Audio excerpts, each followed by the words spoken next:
Hello viewers, welcome to our channel. এখন আমরা আলোচনা করব টেট স্পেশাল ক্লাসের সিডিপি। আজকের যে চ্যাপ্টারটি আছে সেটি খুব গুরুত্বপূর্ণ। টপিকটা দেখো, সিডিপি কোন বিষয় থেকে প্রশ্ন হবে? শিশু মনস্তত্ত্ব ও শিক্ষা বিজ্ঞান। এই চ্যাপ্টারগুলো থেকে আমরা আজকে কোশ্চেন দেব। তোমাদের একটি ছোট্ট লাইভ মক টেস্ট হয়ে যাবে এবং এটি তোমরা প্র্যাকটিস সেট হিসেবে খুব গুরুত্ব সহকারে ক্লাসটি করো এবং সম্পূর্ণ ক্লাসটি অ্যাটেন্ড করো। তোমরা 6 সেকেন্ড করে টাইম পাবে অ্যান্সার করার জন্য। যারা লাইভে আছো, লাইভ মক টেস্ট বা লাইভ দিচ্ছ, তারা লাইভ চ্যাট অপশানে যাবে, কমেন্ট করবে, এবং যারা দেরিতে দেখছো, লাইভ দেখছো না, তারা অবশ্যই ভিডিওর মেন কমেন্টে অ্যান্সার জানাতে পারো, যেটা কোনো কারণে লাইভে উপস্থিত নাও, কোনো অসুবিধা নেই। তো প্রথমেই বলে রাখি, যারা টেটের প্রিপারেশন নিচ্ছ, সে যে কোনো রকম টেটই হোক, WP TET, WP SSC TET বা preliminary test, WP primary TET এবং সিটেট। এখানে বলে রাখি, সিটেট 31শে জানুয়ারি থেকে 2021 শুরু হচ্ছে। তাদেরকে শুভকামনা, তাদের জন্য খুব গুরুত্বপূর্ণ হতে চলেছে ক্লাসটি। এবং আমাদের এই চ্যানেলে যারা নতুন, অবশ্যই তোমরা টেটের প্রিপারেশন নিয়ে থাকলে অবশ্যই চ্যানেলটি সাবস্ক্রাইব করে পাশে থাকা বেল আইকন প্রেস করে অল নোটিফিকেশন করে দাও সবার আগে সব আপডেট পাওয়ার জন্য। এছাড়াও আমাদের টেলিগ্রাম চ্যানেল অল টেট পিটিতে তোমরা জয়েন করতে পারো। আমি স্ক্রিনে লিখে দিচ্ছি খুব দ্রুত। দেখো, ক্যাপিটালে লিখবে টেলিগ্রামে গিয়ে অল টেট পিটি। ঠিক আছে, এটি লিখলে টেলিগ্রামের এই নামের একমাত্র আমাদের চ্যানেলটিই পাবে। তোমরা দ্রুত সেখানে জয়েন হয়ে যাও। তো চলো ক্লাসটি শুরু করা যাক। প্রথম প্রশ্ন, প্রবৃত্তি থেকে। তো কোশ্চেন হচ্ছে, 1 নম্বর কোশ্চেন তোমাদের জন্য। প্রবৃত্তি হলো কি? জৈবিক প্রক্রিয়া, মানসিক প্রক্রিয়া, বংশধারা সূত্রে প্রাপ্ত প্রবণতা, নাকি জৈব মানসিক প্রক্রিয়া? এই চারটের মধ্যে কোন অপশনটি সঠিক বলে মনে হচ্ছে? তোমরা দ্রুত জানিয়ে দাও। কোশ্চেনটা কিন্তু ভালো, প্রবৃত্তি। এরকম ছোট ছোট প্রশ্ন আসে, কিন্তু দেখবে অপশানে আছে সেগুলো খুব বৃহৎ হয়, দীর্ঘ। তো সেখানে কনফিউজ হয়ে যাওয়ার কোনো ব্যাপার নেই। আশা করবো যারা লাইভে আছো প্রত্যেকে এই অ্যান্সারটি দিতে পারবে। যারা বাড়িতে নিয়মিত সেলফ স্টাডি করো তাদের পক্ষে সুবিধাই হবে। আমরা যেহেতু বিভিন্ন 15 থেকে 20 বছর বাছাই করা প্রিভিয়াস ইয়ার্স, যে কোনো স্টেটই হোক না কেন, সেন্ট্রাল টেট হোক, প্রাইমারি টেট হোক, আপার টেট হোক, এসএসসি টেট বা পিটি হোক, সমস্ত বা আদার স্টেটের বিভিন্ন 15 থেকে 20 বছরের কোশ্চেন আমরা ঘেঁটে রাখি। সেখান থেকে বিভিন্ন ধরনের চ্যাপ্টার ওয়াইজ যে কোশ্চেন আসে, সেই অনুপাতেই তোমাদের প্রত্যেক দিন আমরা দেওয়ার চেষ্টা করি কোশ্চেন। তাই নির্ভয় নয়, তোমরা ক্লাসটি করতে পারো, প্রশ্নগুলো ভালোভাবে দেখার চেষ্টা করো। প্রশ্ন চেনার খুব দরকার। অ্যান্সার আমি বলে দিচ্ছি, আশা করবো প্রত্যেকে তোমরা অ্যান্সার দিয়ে দিয়েছো। অ্যান্সার হবে জৈব মানসিক প্রক্রিয়া, অর্থাৎ ঘয়েরটা। তাহলে প্রবৃত্তি কি? প্রবৃত্তি হলো জৈব মানসিক প্রক্রিয়া। একের দাগের ঘয়ের হচ্ছে বা ডিএরটা হচ্ছে অ্যান্সার। নেক্সট কোশ্চেন, এরপর আমরা দ্রুত আলোচনা করব। বলছে শিক্ষাক্ষেত্রে খুব গুরুত্বপূর্ণ। শিক্ষাক্ষেত্রে টাবুলা বেস শব্দটি কে ব্যবহার করেছিলেন? Plato, Frederick Herbart, John Locke, Herbert Spencer. এই চারজনের মধ্যে কে শিক্ষাক্ষেত্রে টাবুলা বেস শব্দটি ব্যবহার করেছিলেন? ভেরি ভেরি ইম্পর্টেন্ট, তোমরা নোট ডাউন করে রাখতে পারো। দ্রুত তোমরা কমেন্টে বা লাইভ চ্যাটে জানাতে পারো অ্যান্সারটি। এরকমই গুরুত্বপূর্ণ প্রশ্ন এবং কঠিন প্রশ্ন আমরা দেওয়ার চেষ্টা করি। যারা নিয়মিত পড়ছো তাদের পক্ষে হয়তো কিছুটা সুবিধা, যারা আমাদের নিয়মিত ক্লাস করো। তাহলে কি হয়ে যাচ্ছে অ্যান্সার? এটির অ্যান্সার আমি বলে দিই, তোমরাও দাও অপশানে, আমিও বলে দিচ্ছি। অ্যান্সার হবে জন লক। ঠিক আছে, গয়েরটা বা সিয়েরটা হয়ে যাচ্ছে অ্যান্সার। তাহলে অ্যান্সার হয়ে যাচ্ছে এখানে জন লক, অর্থাৎ সিয়েরটা। তাহলে ট্রাভেলা বেস শব্দটি শিক্ষাক্ষেত্রে ব্যবহার করেছিলেন জন লক। 2 এর দাগে সি বা গ হয়ে যাচ্ছে অ্যান্সার। 3 নম্বর কোশ্চেনে দেখি, বলছে সামাজিকীকরণ, অর্থাৎ টপিকটা খুব গুরুত্বপূর্ণ। সামাজিকীকরণ চ্যাপ্টার। সামাজিকীকরণ প্রক্রিয়া বলতে বোঝায় সামাজিক ভূমিকা পালন করা, সামাজিক মনোভাব বিকাশ সাধন করা, সমাজ সমর্থিত আচরণ শিখন, উপরের সবগুলি, অর্থাৎ এই 3টি অপশনই, অর্থাৎ এই 4টির মধ্যে কোনটি হবে? প্রশ্নটা পড়ার চেষ্টা করো। সামাজিকীকরণ প্রক্রিয়া বলতে কোনটি বোঝায় এই 4টি অপশনের মধ্যে? আশা রাখবো অ্যান্সার প্রত্যেকেই দিতে পারবে এবং সঠিকই তারা অ্যান্সারটি দেবে।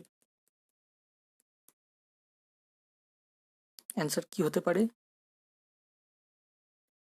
এটির অ্যান্সার আমি বলে দিচ্ছি, তোমরাও জানো। এটির অ্যান্সার কিন্তু ঘয়েরটা। হ্যাঁ, ঘয়েরটা, ডি হয়ে যাচ্ছে ঠিক অ্যান্সার, উপরের সবগুলি। কারণ সামাজিকীকরণের মধ্যে কি কি পড়ে? সেখানে ভূমিকা বিভিন্ন পালন করতে হয় সমাজে থাকতে গেলে। যে সামাজিক মনোভাব থাকে, সে মনোভাবেরও বিকাশ সাধন হয়। আর সমাজ সমর্থিত, যে সমাজ যেটি সমর্থন করে, যেটি প্রচলিত, সে আচরণ শিখনও আমরা চলে আসে তার মধ্যে। তাই উপরের সবগুলি হয়ে যাবে অ্যান্সার। 3-এর দাগের ঘ বা ডি হয়ে যাচ্ছে রাইট অ্যান্সার। এরপর 4 নম্বর কোশ্চেন তোমরা দেখো। 4 নম্বরে কোশ্চেনে দিয়েছি, পেঁয়াজের নৈতিক বিকাশের অটোনমি পর্যায় জ্ঞানমূলক বিকাশের কোন স্তরের সাথে যুক্ত? আবারও বলি, ভেরি ভেরি ইম্পর্টেন্ট, ভালো করে প্রশ্নটা পড়ার চেষ্টা করো, এটি গুরুত্বপূর্ণ প্রশ্ন দিয়েছি। পেঁয়াজের নৈতিক বিকাশের অটোনমি পর্যায় কোন পর্যায়? অটোনমি পর্যায়। তাহলে এখানে প্রশ্ন আসতে পারে অটোনমি পর্যায় কার? এটি কিন্তু পেঁয়াজের নৈতিক বিকাশের অটোনমি পর্যায়। ঠিক আছে, তো পেঁয়াজের সঙ্গে নৈতিক বিকাশের অটোনমি শব্দটি সম্পর্কিত। এখান থেকে 3টে প্রশ্ন এইভাবে আসতে পারে। আর দুটো হয়ে গেল, আর একটি প্রশ্ন যেটি দিয়েছি সেটি তোমরা লক্ষ্য করো। পেঁয়াজের নৈতিক বিকাশের অটোনমি পর্যায় কোন জ্ঞানমূলক বিকাশের, কোন বিকাশ না জ্ঞানমূলক বিকাশের কোন স্তরের সাথে যুক্ত? প্রাক সক্রিয়তা স্তরের সঙ্গে যুক্ত, যৌক্তিক সক্রিয়তা স্তরের সাথে যুক্ত, সক্রিয়তামূলক স্তরের সাথে যুক্ত, না উপরের কোনোটিই নয়?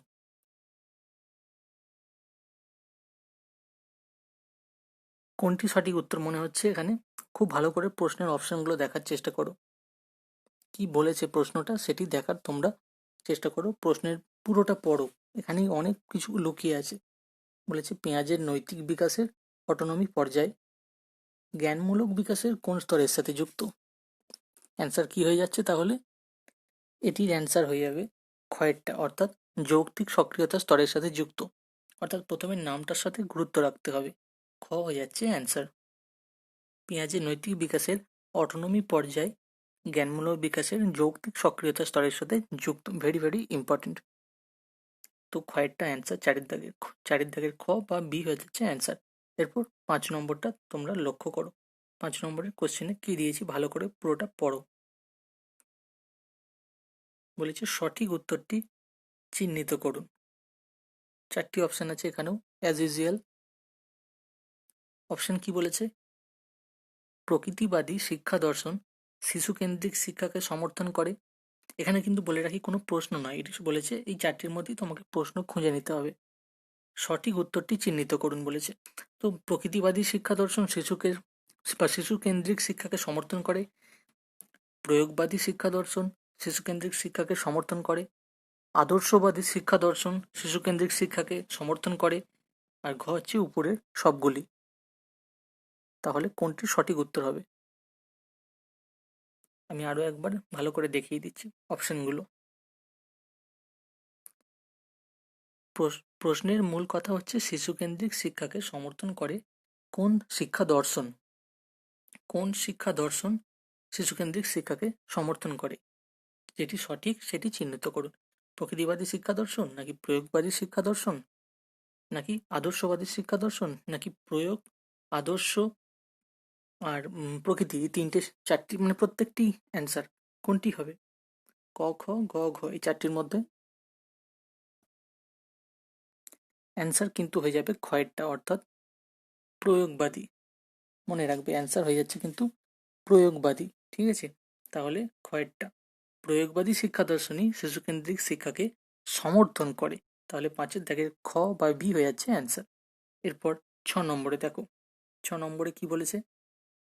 বুদ্ধি হলো বিমূর্ত চিন্তা করার ক্ষমতা। বুদ্ধি হলো বিমূর্ত চিন্তা করার ক্ষমতা। কেমন চিন্তা করা? বিমূর্ত চিন্তা করা। সংজ্ঞাটি কে দিয়েছেন? বিনে, পেঁয়াজে, টারম্যান, বাকিংহাম। এই 4টির মধ্যে কে? এই 4জনের মধ্যে কে বুদ্ধি হলো বিমূর্ত চিন্তা করার ক্ষমতা, এই সংজ্ঞাটি দিয়েছেন? তোমরা চটপট আমাদের অ্যান্সারটি দিয়ে দেওয়ার চেষ্টা করো, প্রত্যেকে অ্যান্সার দেওয়ার চেষ্টা করো। এটির অ্যান্সার কি হয়ে যাবে? আমি অ্যান্সার বলে দিই, তোমরা মিলিয়ে নাও। অ্যান্সার হবে টারম্যান। অর্থাৎ টারম্যান বলেছেন বুদ্ধি হলো বিমূর্ত চিন্তা করার ক্ষমতা, এই সংজ্ঞা দিয়েছেন টারম্যান। 6-এর দাগের গ বা সি হয়ে যাচ্ছে অ্যান্সার। সাতেরটা দেখো, সাতের প্রশ্নে কি দিয়েছে, বলেছে কোনটি মূর্ত বুদ্ধি পরিমাপের অভিজ্ঞা।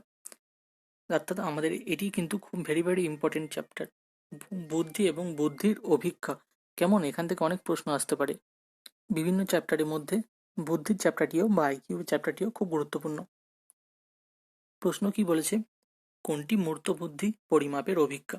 এসবি টেস্ট 1937, আর্মি আলফা অভিজ্ঞা, ভেক্সলার বেলিভিউ বুদ্ধি পরীক্ষা, আর্মি বিটা অভিজ্ঞা। এই চারটির মধ্যে কোন অভিজ্ঞা যেটি কিনা মূর্ত বুদ্ধি পরিমাপের অভিজ্ঞা? মূর্ত বুদ্ধি, নট বিমূর্ত। তো কোনটা সঠিক উত্তর তোমরা জানিয়ে দাও।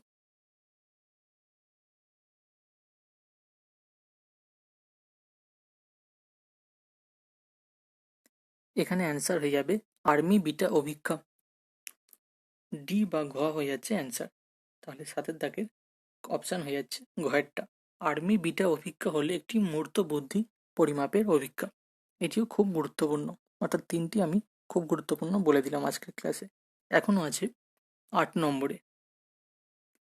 8 নম্বরে কোশ্চেনে কি দিয়েছে, শিখন প্রস্তুতি থেকে। শিখন প্রস্তুতি পরিমাপের জন্য অধিকাংশ প্রশ্ন হবে, অর্থাৎ শিখন প্রস্তুতিতে প্রশ্ন চ্যাপ্টার থেকে, টপিক থেকে কিছু কিছু দেখবে সাব ইউনিট থাকে, সেগুলো খুব গুরুত্বপূর্ণ হয়। তো শিখন প্রস্তুতি পরিমাপের জন্য অধিকাংশ প্রশ্ন হবে বোধমূলক, জ্ঞানমূলক, প্রয়োগমূলক, দক্ষতামূলক। তো কেমন ধরনের প্রশ্ন হবে শিখন প্রস্তুতি পরিমাপের জন্য, যেখান থেকে কিনা অধিকাংশ প্রশ্ন দেওয়া হবে? তোমরা চটপট জানিয়ে দাও অ্যান্সারটি কোনটি হবে। খুব ভালো প্রশ্ন, তোমরা দেখতে পাচ্ছ।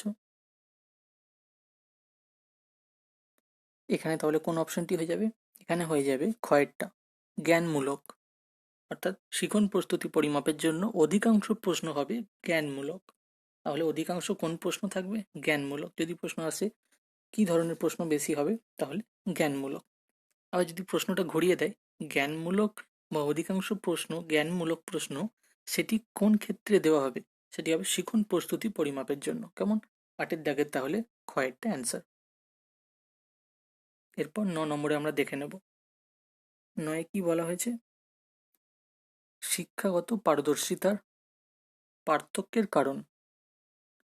শিক্ষাগত পারদর্শিতার পার্থক্যের কারণ কি? বুদ্ধি, পাঠাভ্যাস, প্রবণতা, উপরের সবগুলি। বুদ্ধি, পাঠাভ্যাস, প্রবণতা, উপরের সবগুলি। এখানে অ্যান্সার হয়ে যাবে উপরের সবগুলি, অর্থাৎ বুদ্ধি, পাঠাভ্যাস, প্রবণতা সবকটিই লাগবে, কারণ শিক্ষাগত পারদর্শিতার জন্য এই তিনটি খুব গুরুত্বপূর্ণ, প্রত্যেকটি লাগে। তাই শিক্ষাগত পারদর্শিতার পার্থক্যের কারণ হয়ে যায় উপরের সবগুলি। 9-এর দাগের ঘ বা ডি হয়ে যাচ্ছে অ্যান্সার। এরপর 10 নম্বরের কোশ্চেন দেখো, শিশুকেন্দ্রিক শিক্ষার অর্থ কি?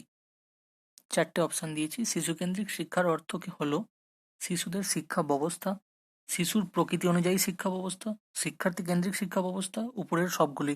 অর্থাৎ তিনটিই গুরুত্বপূর্ণ, উপরের সবগুলি, তিনটি হয়তো সঠিক, সেই কারণে উপরের সবগুলি উল্লেখ করা থাকে। তো কোনটি হবে অ্যান্সার? শিশু কেন্দ্রিক শিক্ষার অর্থ কোনটি? দ্রুত জানিয়ে দাও তোমরা, আমি ওয়েট করছি। হ্যাঁ, তো অ্যান্সার কি? যারা লাইভ আছো প্রত্যেকেই হ্যাঁ অ্যান্সার দিয়ে দাও। হ্যাঁ, অ্যান্সার হয়ে যাবে এখানে গয়েরটা, শিক্ষার্থী কেন্দ্রিক শিক্ষা ব্যবস্থা। এই প্রশ্নটা অনেক সময় শিক্ষক কেন্দ্রিক, শিক্ষার্থী কেন্দ্রিক, পরিবেশ কেন্দ্রিক, আত্মকেন্দ্রিক, ব্যক্তি কেন্দ্রিক এই জাতীয় অপশন থাকে। এখানে চেঞ্জ করে দেওয়া হয়েছে অপশনগুলো, কিন্তু অ্যান্সার সেই শিক্ষার্থী কেন্দ্রিকই হবে। অর্থাৎ 10-এর দাগের গ হয়ে যাচ্ছে অ্যান্সার, বা সি এরটা। শিক্ষার্থী কেন্দ্রিক শিক্ষা ব্যবস্থাই হলো শিশু কেন্দ্রিক শিক্ষার অর্থ। মনে থাকবে? তো চলো, আই হোপ প্রত্যেকটি তোমাদের ইজি লেগেছে। কিছুটা কঠিন দেওয়ার চেষ্টা করেছি এবং গুরুত্বপূর্ণ যেগুলো বেশি সেগুলো বলে দেওয়ার চেষ্টা করেছি আনুমানিকভাবে। তো এরপর তোমাদের হোম টাস্ক, তোমরা প্রত্যেকে লাইভ চ্যাট থেকে সরে গিয়ে ভিডিওর মেন কমেন্টে চলে যাও এবং স্ক্রিনের দিকে লক্ষ্য রাখো। তোমাদের জন্য হোম টাস্ক, একটি হোম টাস্ক থাকছে, তোমরা ভিডিওর মেন কমেন্ট সেকশনে গিয়ে তোমরা সেখানে জানাবে। ভিডিওর মেন কমেন্টে বলেছে জ্ঞানমূলক মনস্তত্ত্ববিদ কাকে বলা হয়? জ্ঞানমূলক মনস্তত্ত্ববিদ কাকে বলা হয়? টলম্যান, স্কিনার, ব্রুনার, কেউ নন। টলম্যান, স্কিনার, ব্রুনার কেউ নন। জ্ঞানমূলক মনস্তত্ত্ববিদ কাকে বলা হয়? টলম্যান, স্কিনার, ব্রুনার কেউ নয়। এই চারজনের মধ্যে কে হলো জ্ঞানমূলক মনস্তত্ত্ববিদ, কাকে বলা হয়? এটি তোমরা অ্যান্সারটি ভিডিওর মেন কমেন্টে গিয়ে চটপট জানিয়ে দাও। যারা লাইভে আছো তারাও ভিডিওর মেন কমেন্টে গিয়ে জানাও, যারা দেরিতে দেখছো তারাও ভিডিওর মেন কমেন্টে গিয়ে জানাও। জ্ঞানমূলক মনস্তত্ত্ববিদ এই চারজনের মধ্যে কে, কাকে বলা হয়? টলম্যান, স্কিনার, ব্রুনার কেউ নন। তো এই ছিল আজকের আলোচনা। হোম টাস্কটি তো আশা করবো প্রত্যেকে তোমরা জানাবে। ভিডিও ভালো লাগলে অবশ্যই লাইক, কমেন্ট এবং প্রচুর বিভিন্ন যে টেট প্রিপারেশনের গ্রুপ আছে সোশ্যাল সাইটে, সেখানে তোমরা শেয়ার করে দাও। অবশ্যই শেয়ার করে দাও যাতে প্রত্যেকে এই সুবিধাটি নিতে পারে, অর্থাৎ এই যে লাইভ মক টেস্টগুলো হচ্ছে নিয়মিত, সেগুলো তাদের তারা অংশ নিতে পারে, তাদেরও সাহায্য হবে। এবং ভিডিও ভালো লাগলে অবশ্যই লাইক, কমেন্ট তো করবি এবং বিভিন্ন জায়গায় শেয়ারও তোমরা করে দাও। আর আমাদের Telegram channel all TET PT, সেখানে তোমরা দ্রুত জয়েন হয়ে যাবে। ভিডিওটি কমপ্লিট হয়ে যাওয়ার পরেই তোমরা জয়েন হয়ে যাবে। অল টেট পিটি লিখলেই তোমরা আমাদের টেলিগ্রামের চ্যানেলটি পেয়ে যাবে। এটি আমাদের ফেসবুক গ্রুপ অলসো। তো আই থিঙ্ক তোমাদের বুঝতে খুব সুবিধা হয়েছে এবং কোশ্চেনগুলো ভালো লেগেছে। যদি ভালো লাগে অবশ্যই কমেন্টে তোমরা জানাবে ক্লাস কেমন লাগলো এবং কী কী ক্লাস এরকম চাইছো, বা আরও কীরকম তোমরা নিয়মিত ক্লাস চাইছো, সেটিও তোমরা ভিডিওর মেন কমেন্ট সেকশনে গিয়ে জানাতে পারো। তো থ্যাংক ইউ, এইভাবেই আমাদের সাথে থাকো। তোমাদের মূল্যবান সময় দেওয়ার জন্য ধন্যবাদ। অবশ্যই সেলফ স্টাডি করতে থাকো। সিটেটের কিন্তু ডেট 31শে জানুয়ারি, মনে রাখবে। 31 জানুয়ারি 2021 থেকে সিটেট হচ্ছে সেই দিনই। এবং টেট যারা আদার্স প্রিপারেশন নিচ্ছ তারাও আর কাল বিলম্ব না করে সেলফ স্টাডি করতে থাকো, আমাদের কাছে লাইভ মক টেস্ট নিতে থাকো, প্রস্তুতি ক্লাস করতে থাকো আমাদের চ্যানেল থেকে। Thank you for your time.